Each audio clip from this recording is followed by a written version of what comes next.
Hi everyone. Today in this video we are going to discuss about levocetirizine.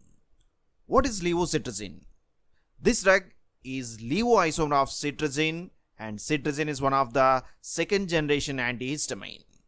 And since this drug is a second generation antihistamine, this drug is classified as a non-sedative antihistamine because it having the less significant entry into the CNS, thereby it shows the less central side effects.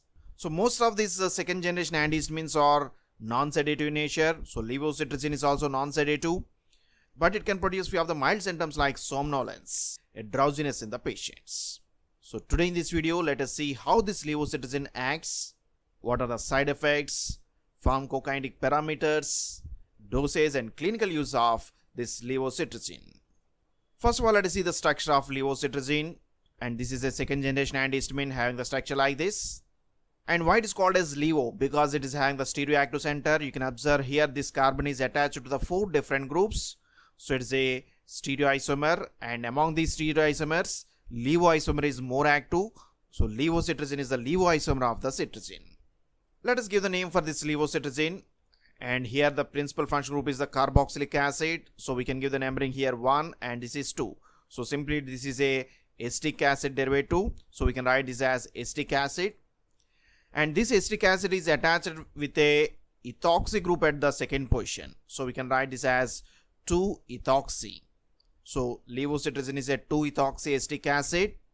This ethoxy group is again having a side chain at the second position. So what is this ring? This ring is nothing but the piperazine. So this piperazine is attached by first position.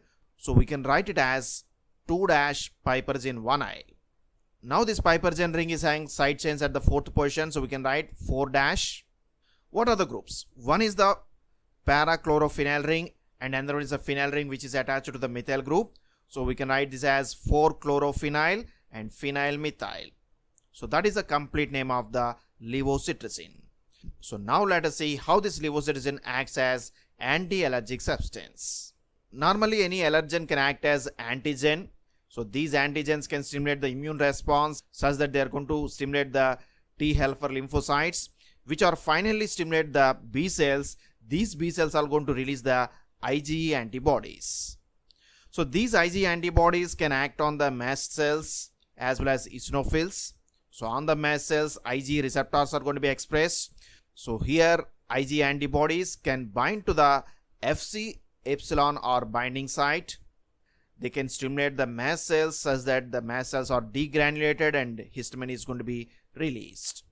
In this way, histamine is going to be released by an allergic response which acts as an antigens. And this released histamine can act on the target organs, which may be either neurons, glands or vascular smooth muscle, such that it can increase the neuronal stimulation resulting in the sneezing, itching, as well as it can increase the vasodilatation resulting in the increased congestion and edema. All these are because of the action of the histamine on the histamine receptors. Now let us see how this released histamine can produce a allergic response. This histamine can act on the H1 receptors, which are the 7 transmembrane G protein coupled receptors. Now when this histamine binds to these H1 receptors, these receptors are activated such that they activate the phospholipase C system. This enzyme is a cleavage enzyme which cleaves the phosphatidyl inositol biphosphate into 2 important components. One is the IP3 inositol triphosphate and another one is the DAG diacyl glycerol. So these are the 2 important mediators. Now this IP3 can act on the sarcoplasmic reticulum which is expressed with the IP3 receptors.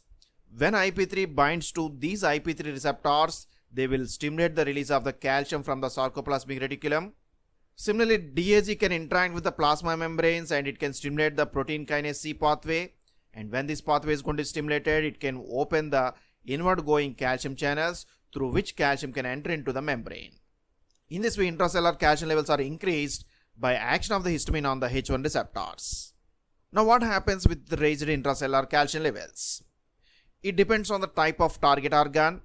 Suppose if this is a neuron, the raised levels of calcium can stimulate the neurons such that it can increase the allergic response like the itching and sneezing. And if it is a gland, the glandular secretions can be increased. But if it is a vascular smooth muscle, the raised levels of calcium can activate the endothelium such that they can release the nitric oxide. Now this nitric oxide can increase the vasodilatation, which results in the increased congestion. So vasodilatation results in the increased vascular permeability, resulting in the congestion, sneezing and stuffy nose in the patients. So all these allergic reactions are mainly mediated through the histamine by acting through the H1 receptors. Now here levocetirizine is one of the second generation antihistamine which can bind to these H1 receptors, thereby it inhibits the activity of the H1 receptors. In this way, levocetirizine can block the allergic response mediated through the histamine. What are the pharmacokinetic parameters of levocetirizine? Levocetirizine is one of the drugs which is extensively absorbed, so it shows the high bioavailability, and even the biosimilarity can be observed with the tablet as well as solution form given at an equal dose. And another important feature, this drug shows the linear pharmacokinetics. Because of this, we can fix the dose of the levocetirizine and it will not show any variability from patient to patient. So dose can be universally fixed in all the patients. And another important advantage is that this drug is undergoing the metabolism to a less extent. Total metabolism of the drug is less than 14%. This is important because this drug shows some less drug interactions with the enzyme inhibitors and enzyme inducers. So this drug can be safely given with other drugs without any significant drug interactions. Then what about the excretion? As this drug is undergoing the less metabolism, most of the drug is excreted unchanged, and this excretion is mainly mediated through the renal system. That's why whenever this drug is given in the patients who are having the renal impairment, the dose should be reduced. In this way, levocetirizine is having many of the advantages in the pharmacokinetic parameters. So it is highly absorbed and showing high bioavailability with linear pharmacokinetics, and this drug shows less drug interactions. What are the side effects? The important side effect is the somnolence. This drug can increase the drowsiness in the patients. Even this drug is not significantly absorbed into the CNS, but still it can show some drowsiness. So what are the drowsiness produced by this drug may impair the activities. That's why this drug should be carefully given in the patients who are working with the machinery or who are driving the vehicles. Similar other side effects like the dry mouth, fatigue, a lack of energy can be observed, and pharyngitis. All this can be observed with the levocetirizine. And few of the side effects like the pyrexia, increase in the body temperature, as well as cough, and epistaxis, increased nasal bleeding.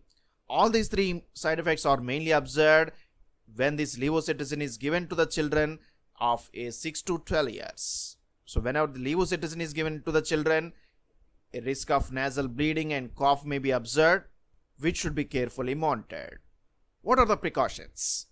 Levocetirizine can produce two important effects. It can produce the asthenia. Asthenia is a lack of energy which results in some weakness. And second important side effect is the somnolence. Some drowsiness is observed in the patients. So when this levocetirizine is given, we can observe some reduced motor performance as well as decreased alertness in the patients. That's why this levocetirizine should be given carefully in the patients who are working with the machinery or who are having some driving performance. And particularly these side effects are more pronounced when this levocetirizine is given along with the CNS depressants like the alcohol. So this alcohol can also increase the drowsiness, which further impair the motor performance. That's why levocetirizine should not be combined with the CNS depressants like alcohol. What are the clinical uses? The main clinical use of the levocetirizine is for treatment of allergic rhinitis as well as seasonal rhinitis. In such conditions, the patient will have some sneezing, itching, runny nose. In these conditions, levocetirizine can be given. As well as this drug can also be used in the treatment of chronic idiopathic urticaria.